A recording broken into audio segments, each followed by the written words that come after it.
ஒரு நிமிடம் அமைதியாய் இதை கேளுங்கள்.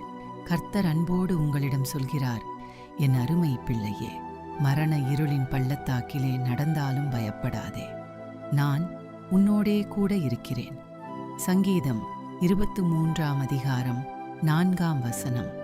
நான் மரண இருளின் பள்ளத்தாக்கிலே நடந்தாலும் பொல்லாப்புக்கு பயப்படேன். தேவரீர் என்னோடே கூட இருக்கிறீர்.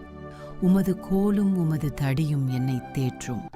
இன்று உங்கள் வாழ்க்கையில் இருள் சூழ்ந்திருந்தாலும், கஷ்டங்கள் அழுத்தினாலும், தனிமை உணர்ந்தாலும் கர்த்தர் உங்களோடு இருக்கிறார்.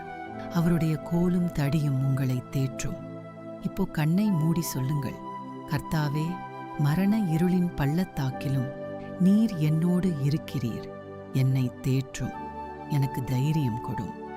ஆமேன். அமைதியாயிருங்கள். அவர் உங்களை ஒருபோதும் விடவில்லை. இந்த வார்த்தை உங்கள் மனதை தொட்டிருந்தால் இப்போவே கமெண்டில் ஆமென் என்று சொல்லி ஷேர் பண்ணுங்கள். கர்த்தர் உங்களை ஆசீர்வதிப்பாராக. ஆமேன்.